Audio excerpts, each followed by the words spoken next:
kita ingin mengirimkan pesan kepada semua bahwa tidak ada wilayah kawasan yang menjadi milik pribadi yang tidak bisa dimasuki oleh warga negara Indonesia lainnya. Kawasan hasil reklamasi bukan milik pribadi.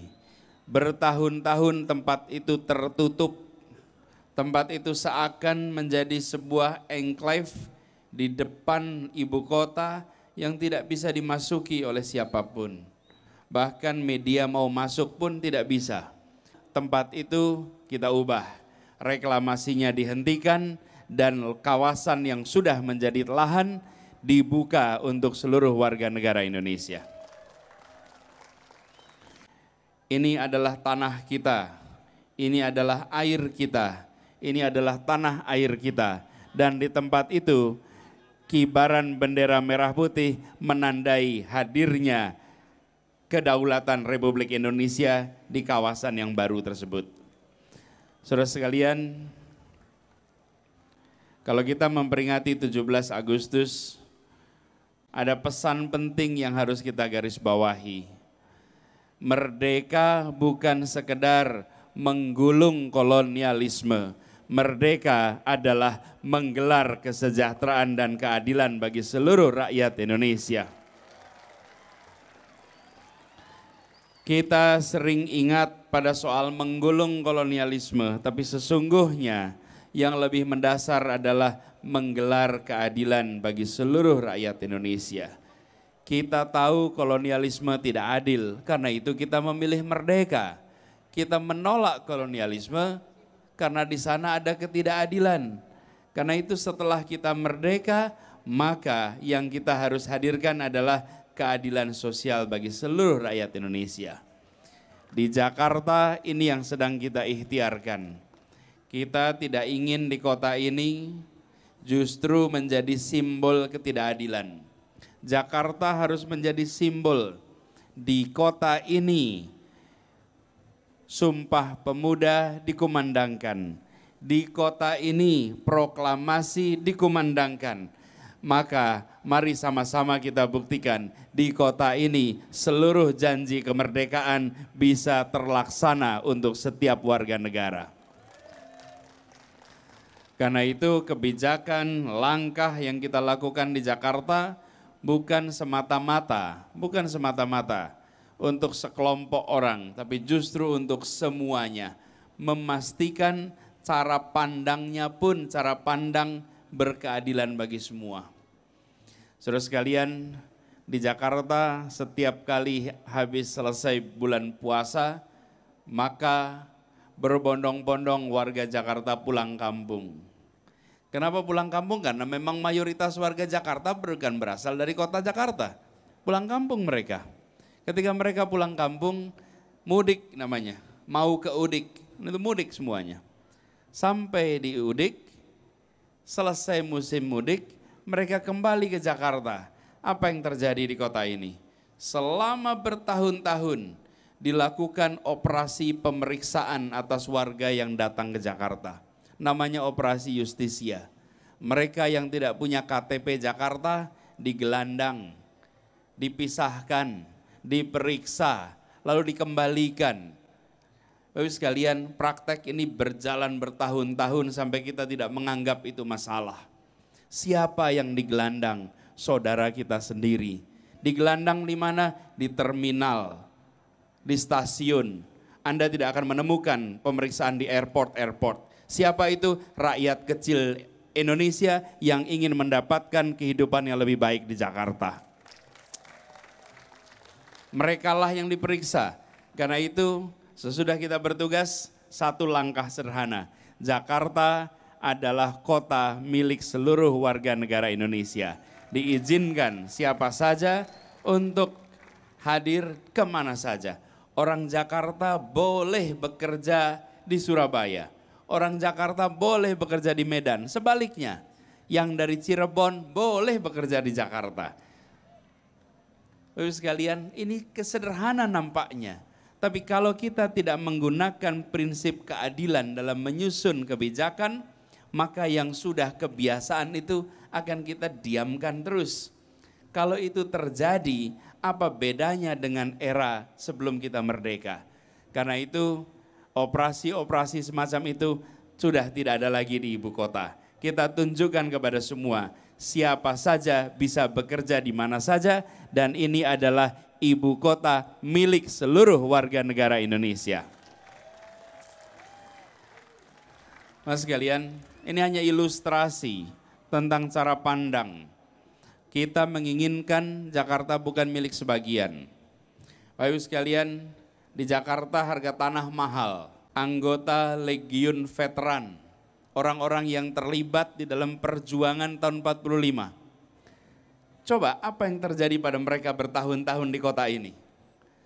Banyak dari para pejuang yang memperjuangkan kemerdekaan tanah ini tidak bisa membayar pajak di tanah yang tempat mereka tinggali. Kenapa? Karena pajak bumi bangunan di Jakarta dari tahun ke tahun meningkat. Bukankah ironi, mereka berjuang untuk kita mengusir penjajah dari tanah ini dan mereka terusir dari rumahnya karena pajak yang diberikan oleh pemerintah kepada mereka. Sebuah ironi, apa yang kita kerjakan? Di balik mulai tahun ini semua pejuang dan anak turunannya di rumahnya tidak harus membayar pajak lagi di Jakarta.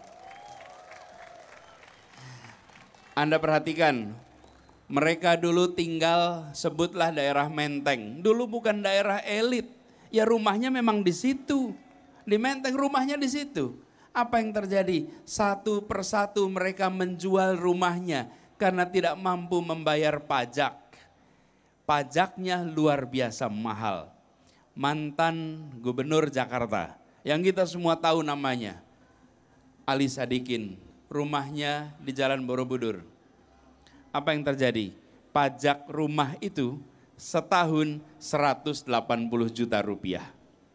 Dan anak turunannya iuran untuk membayar pajaknya. Seorang yang amat berjasa pada Jakarta justru kita pajakin sebesar-besarnya. Sekarang kita ubah. Semua orang yang berjasa untuk Republik ini, inilah ibu kota, dan ibu kota menyampaikan terima kasih dan apresiasi kepada semua. Dengan apa? Membebaskan mereka dari pajak bumi dan bangunan. Dan begitu dibebaskan, banyak yang mengatakan terima kasih Pak Anies. Jawaban saya, Anda jangan berterima kasih kepada saya. Kami, generasi muda Republik ini yang harus menyampaikan terima kasih telah berjuang untuk bangsa Indonesia. Kami yang berhutang budi, bukan Anda yang berhutang kepada saya. Tidak, ini adalah hutang budi yang kami tidak tahu bagaimana kita bisa melunasinya. Satu persatu dari rumah-rumah itu dijual karena tidak mampu membayar pajak. Ini contoh sekalian, kita sebagai penyelenggara negara membawa amanat konstitusi, pembukaan Undang-Undang Dasar yang di situ menyatakan bahwa kita ingin tujuan akhirnya keadilan sosial. Sekarang ini Jakarta sedang dalam proses, satu persatu kebijakan yang berkeadilan dihadirkan. Karena kalau tidak kita lakukan itu, maka rencana kita merdeka untuk mendapatkan keadilan bisa tidak tercapai. Saya beri satu ilustrasi. Bapak sekalian, Jakarta ini milik semua, jangan Jakarta milik sebagian.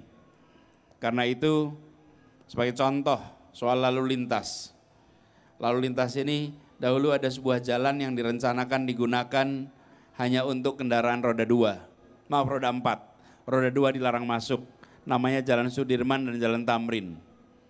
Motor dilarang masuk, yang boleh masuk hanya mobil, roda 4 ke atas. Saya katakan waktu itu, tidak bisa seperti ini. Motor dan mobil harus punya kesempatan yang sama di ibu kota. Tapi bukan sekedar alasan ideologis, dilihat datanya. Waktu itu tahun 2017 bulan November. Saya cek data, saya bicara dengan pihak Grab. Grab punya data lengkap, lalu kita cek. pengantaran ke Jalan Sudirman per hari jumlahnya 480.000 pengantaran. Mengantarkan apa? Ini ojek, mengantarkan berbagai hal termasuk pesanan sarapan pagi, pesanan makan siang, pesanan snack. Dari mana? Dari industri rumah tangga yang ada di seluruh Jakarta. 500-an ribu pesanan per hari. 1 bulan nilainya, jumlah pesanannya 15 juta pengantaran. Dari mana rumah-rumah itu? Bapak Ibu sekalian, ini adalah jalan pusat bisnis Jakarta, yang artinya mesin penggerak perekonomian Indonesia. Dengan motor dibuka, maka mesin perekonomian ini tersambungkan dengan seluruh rumah tangga yang ada di Jakarta.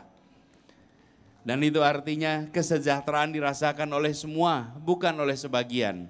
Kalau itu tidak ada, maka yang terjadi adalah sebagian meningkat terus-menerus, sebagian yang lain tertinggal. Kita tidak ingin Jakarta seperti itu. Yang kita inginkan adalah yang besar boleh makin besar, tapi yang kecil harus menjadi besar di Republik ini. Pesan soal keadilan itulah pesan pendiri bangsa, pesan pendiri negara. Karena itu kita hidup-hidupi. Mari kita semua kita perjuangkan, bukan hanya kesejahteraannya, tapi yang lebih penting adalah keadilannya. Semoga kita semua yang berada di sini adalah orang-orang yang terus-menerus akan memikirkan dan memperjuangkan keadilan sosial bagi seluruh rakyat Indonesia. Dan izinkan kami yang di pemerintahan diberikan kesempatan untuk menuntaskan ini dengan sebaik-baiknya. Doakan kami bisa istiqomah, doakan kami bisa menyelesaikan dengan tuntas. Dan insya Allah satu saat kita bisa menengok kembali dan mengatakan, alhamdulillah di kota proklamasi dikumandangkan, di kota itu keadilan sosial bagi seluruh warga Jakarta bisa tercapai untuk semuanya. Terima kasih. Assalamualaikum warahmatullahi wabarakatuh.